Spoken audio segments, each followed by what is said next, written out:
Pagdating sa ulo, hanggang dun sa puwet, bulky talaga siya. Napaka-thin, napakaliit, napakapayat niya. Showa, yun, no? Showa, ayun, Showa. Front suspension ng Sniper, hindi po Showa.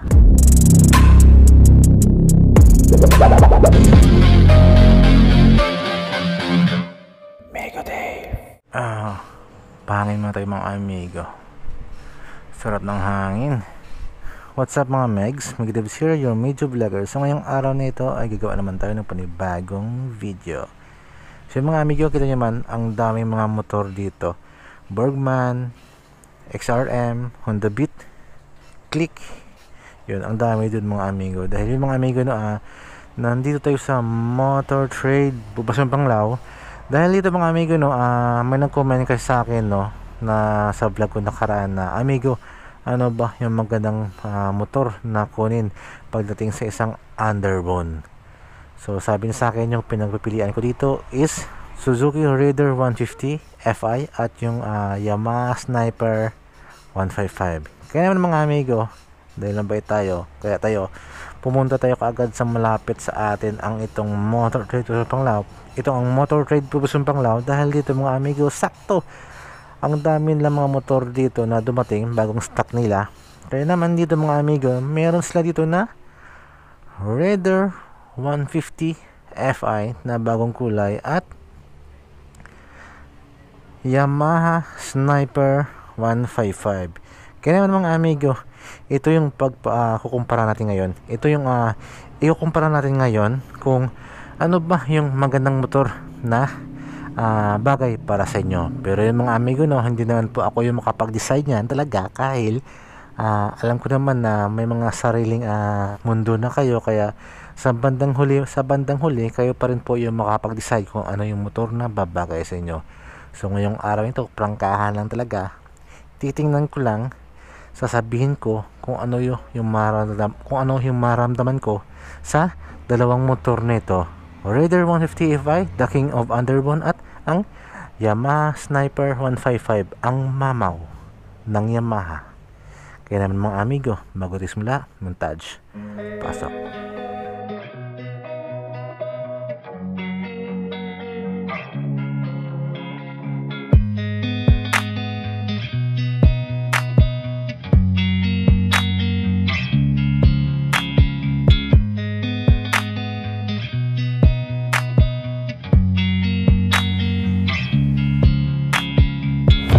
Siyempre, bago tayo magsimula, wash out muna sa mga empleyado ng Motor Trade Poblacion Panglao. Ma'am sir, maraming salamat po dahil pinayagan niyo po ako ng vlog dito sa inyong branch. Kaya mga amigo, simulan natin ang vlog for the day.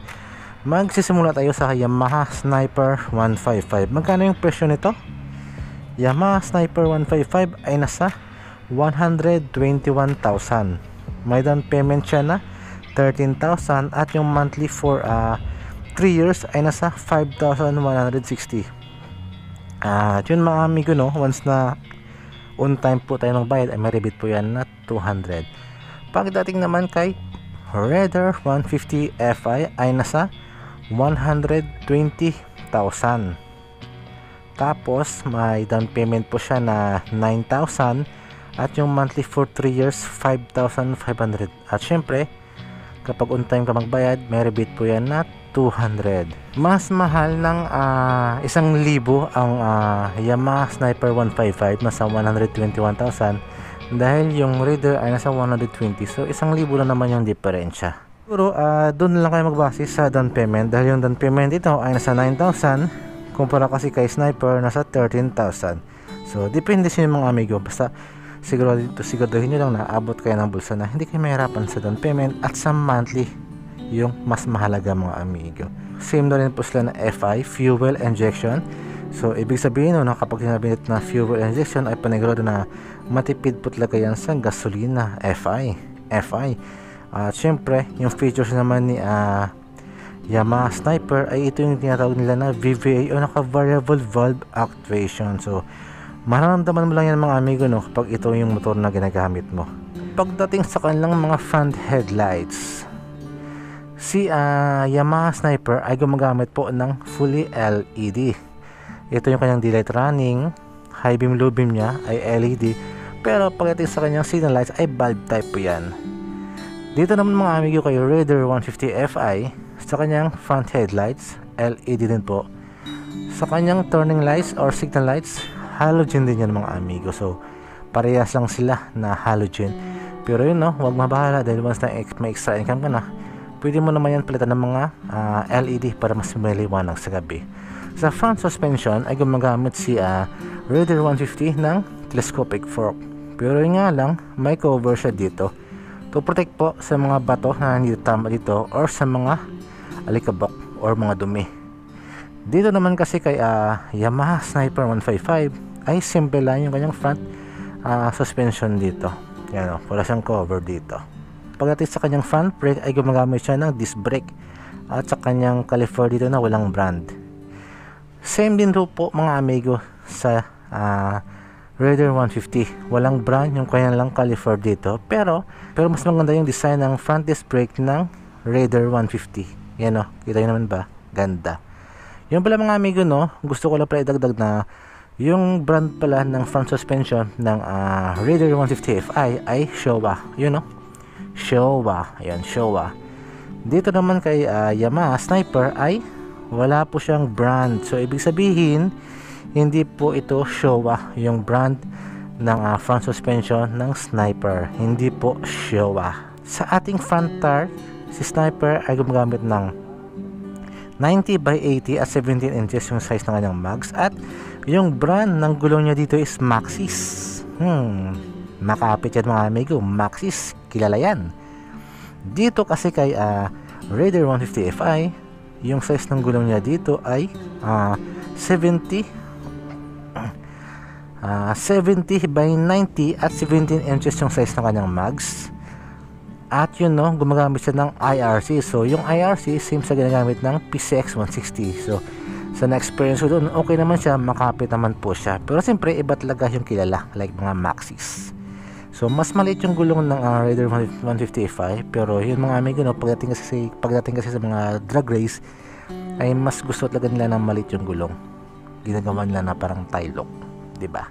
Pagdating sa radiator, andito po yung radiator ng Raider 150 Fi nasa harapan, at yung Sniper naman ay nasa harapan din. So same sila mga amigo. Pagdating mga amigo sa pormahan ay malaki talaga, bulky ang Yamaha Sniper 155. Pagdating sa ulo hanggang dun sa puwet, bulky talaga siya. Kita niyo ba? Bulky. Pagdating kasi kay Raider 150 Fi, kita niyo man, napaka-thin, napakaliit, napakapayat niya. Kaya naman yung iba no, ito talaga yung boss na ginagamit nila sa mga drag race, ang Raider 150 Fi. So payat dito hanggang dun sa puwet niya is payat, paliit talaga siya, diba? Pero pagdating mga amigo sa pormahan, mas naaangasan ako sa Raider 150 Fi. Kapag dumaan talaga ito sa harapan mo ay for sure na mapapalingon ka talaga. Kita nyo naman yung mga decals nya dito. Kita nyo diba? Napakaganda ng decals. Simple lang pero maangas talaga. Dito kasi mga amigo kay Yamaha Sniper 155, yan, ito yung kulay nya, kulay yellow. Pero meron siyang halong matte gray ata mga amigo. So ganun yung kulay nya. Pero sa kanyang espada is yellow yan. Pagdating sa upuan, mas maporma yung upuan ng Sniper. Kita nyo yung mga stitches dito. Ito yung mga upuan na hindi siya madali. May mga butas-butas para hindi siya madulas. Kumpara kasi kay Raider 150 Fi, leather, fully leather siya. Simple lang, walang mga stitches dito. Yan, nabuksan natin yan. Yung gas capacity ng Raider 155 nasa screen. Yung gas capacity ng Sniper 155 nasa screen. Pagdating sa gilid, yan, ito yung nagustuhan ko sa Raider 150, yung kanyang kickstart dito na pang racing talaga. Ganda ng pormahan no. At yung nagustuhan ko rin is yung payat niya na tambutso dito, diba? Pang mamaw talaga yung pormahan niya. Matte black sa elbow hanggang sa exhaust, matte black. Kaya wala kang bahala pag sa kalawang. Doon kasi mga amigo, kaya Sniper 155 hindi makita yung kanyang ano dito. Doon kasi mga amigo kay Sniper 155 bulky kasi yung kanyang tambutso dito. So kaya naman medyo mabigat lagay mga amigo. Pero matte black na yan, kaya wala kang bahala pati sa kalawang.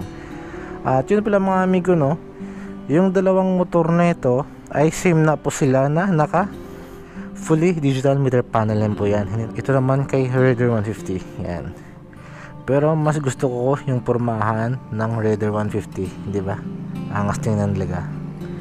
At panigurado sa dalawang motor na ito ay meron na po itong orasan. Napakasimple lang yung switches ng Raider 150. Sa kabila, power lang natin at wala na. Sa kabila, high beam, low beam, sila, saka horn. Saka pwede mapatay yung ilaw natin sa araw. Makapit yung kanyang grip dito mga amigs. Kaya naman kahit bumurahin lang yung gloves mo, for sure hindi siya madulas. Dito naman kay Sniper, high beam, low beam, signal lights, tsaka ating horn dito. Tsaka sa kabila, meron siyang kill switch at meron siyang hazard lights. At ito yung power natin. So yun mga amigo, kayo na po ang humusga kung ano yung motor na babagay sa inyo, ano yung motor na pipiliin nyo, Yamaha Sniper 155 or Suzuki Raider 150 Fi. Sino ang mas mamaw sa pormahan?